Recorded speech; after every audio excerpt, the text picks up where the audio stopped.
Imagine working full-time, earning a decent salary, and still not being able to afford even a tiny apartment in your hometown. Imagine watching your childhood neighborhood transform into empty tourist flats, while locals are pushed out onto the streets. This isn't just a story of a few big cities. This is happening right now across Portugal.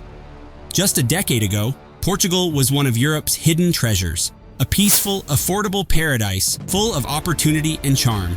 Life moved slowly, communities thrived, and locals could dream of a stable future. But today, that dream is slipping away. In Lisbon alone, housing prices have soared by an astonishing 250% over the past 10 years. Renting a modest one-bedroom apartment now easily costs 2,000 euros, while the minimum wage struggles to reach 900 euros.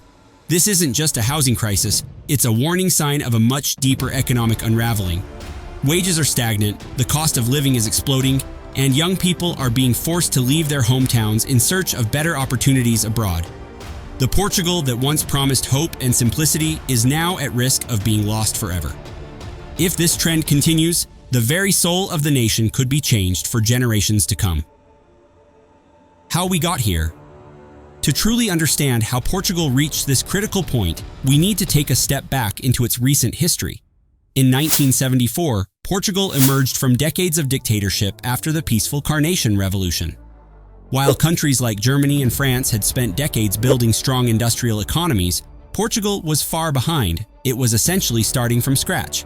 Its infrastructure was outdated, its industries were underdeveloped, and its workforce lacked the opportunities found elsewhere in Europe. Throughout the 1980s and 1990s, European Union membership opened the door to massive investment. Billions of euros flowed into the country, financing new highways, bridges, airports, and modernization projects. For a time, it felt like Portugal was finally catching up. A new era of progress and optimism took hold. But beneath the surface, a deeper problem remained unsolved. Portugal struggled to create industries that could produce high-paying, sustainable jobs. Unlike Germany's manufacturing strength or France's financial and tech industries, Portugal's economic base remained fragile. Instead of diversifying into technology, manufacturing, or innovation sectors, Portugal increasingly leaned into its services economy, particularly tourism. Beautiful beaches, historic cities, and warm hospitality made Portugal a major tourist hotspot. Tourism became a lifeline for economic growth. However, this heavy dependence came at a cost. It made the economy vulnerable to external shocks and failed to provide widespread opportunities for locals. Today's crisis is deeply rooted in this history, a reliance on short-term gains rather than building long-term economic resilience. The rise and risk of tourism.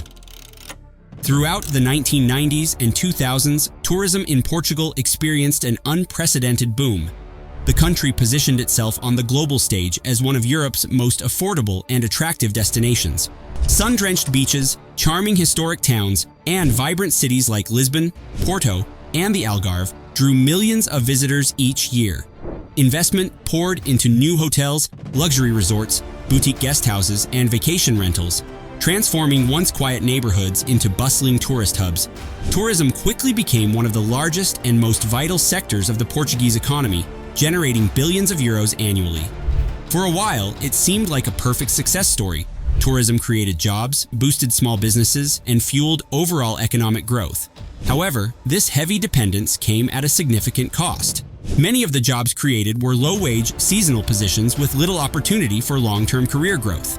The focus on serving tourists replaced the need to develop strong, high-skilled industries that could offer stable employment and drive innovation. At the same time, the influx of visitors put massive pressure on housing markets. Properties that once housed local families were converted into short-term rentals like Airbnb, pushing up rental prices and making it harder for ordinary Portuguese citizens to afford homes in their own cities. What initially seemed like a golden opportunity has now revealed serious risks.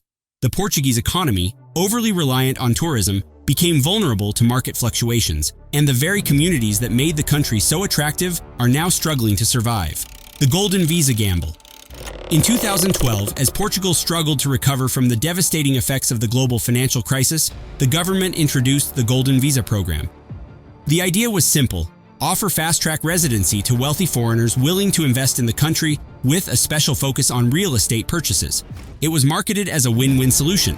Fresh capital would help rebuild the economy, create jobs, and revitalize struggling urban areas. At first, it seemed like a smart move.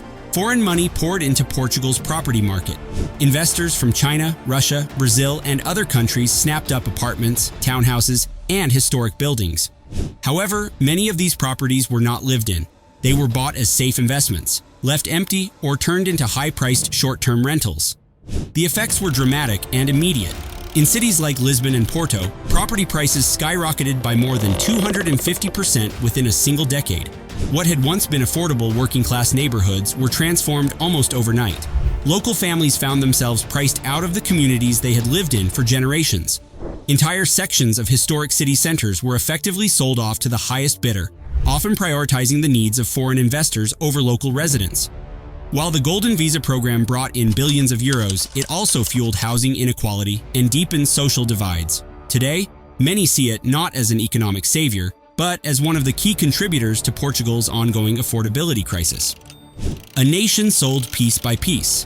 It wasn't just homes that were swept up by foreign investment, it was the very foundations of Portugal's economy. During the years following the financial crisis, some of the country's most important national assets were sold off to foreign interests. Portugal's oldest and most trusted insurance company, Fidelidade, was sold to Chinese investors. The energy sector followed a similar path. Once a proudly Portuguese-owned industry, the national energy company is now largely controlled by foreign corporations. It didn't stop there. Construction firms, transportation networks, and critical infrastructure projects slowly came under the influence of outside investors. Each transaction was often celebrated as a sign of Portugal's growing global integration. But in reality, something more troubling was happening. With every sale, more and more wealth flowed out of Portugal's economy, enriching foreign shareholders rather than strengthening local communities. What was once national pride is now corporate property, and today many Portuguese citizens are asking a difficult question: how much of their country do they truly still own? The housing and income disaster. Today, Portugal faces one of the worst affordability crises in all of Europe. Half of the country's workforce earns less than 1,000 euros per month. Yet, in cities like Lisbon, renting even a modest one-bedroom apartment can easily cost 2,000 euros or more. For many, the math simply doesn't add up. The consequences are devastating, especially for young people. More than half of all adults aged 25 to 34 are still living with their parents, not because they want to, but because they have no realistic path to financial independence. Homeownership, once a cornerstone of Portuguese life, has become a distant dream for an entire generation. At the same time, the country's birth rate has plummeted to just 1.3 children per woman, one of the lowest in the world. As families shrink and young people delay starting their own households, entire rural villages are being emptied out, turning into abandoned ghost towns. Portugal's population has been slowly shrinking since 2010, a trend that receives little attention but poses a serious, long-term threat to the country's future prosperity and cultural identity. What was once a land of promise is now grappling with a silent crisis that could reshape it for generations to come. Government actions, or lack of them. Despite the growing alarm from citizens, economists, and even international observers, the Portuguese government has largely doubled down on policies that favor foreign investment over local stability. In 2022, rather than addressing the deepening housing and income crisis, the government introduced a new visa program aimed at digital nomads. This program, much like the Golden Visa before it, encouraged wealthy foreigners to settle in Portugal by offering attractive tax breaks and the promise of a lower cost of living compared to their home countries. While this move succeeded in bringing more money into the economy, it also placed even more pressure on an already overheated housing market. Meanwhile, the construction of new housing remains heavily restricted by layers of complex bureaucracy. Environmental protections, heritage preservation laws, and noise regulations, while important in their own right, have made it exceedingly difficult to expand the housing supply. The result is a vicious cycle. Demand keeps rising, driven by foreign buyers and digital workers, but the supply of affordable homes remains frozen. Prices continue to soar, and ordinary Portuguese citizens find themselves increasingly pushed out of the cities and communities they once called home. Rather than solving the crisis, government inaction is allowing it to spiral even further out of control. A country at risk. Portugal today stands at a critical tipping point. If the current trajectory continues unchecked, The country risks becoming little more than a hollow shell of what it once was, a beautiful tourist destination polished for outsiders, while the very people who built its cities, culture, and traditions are pushed out by rising costs and limited opportunities. The mass protests that erupted in Lisbon in 2024 are not isolated events.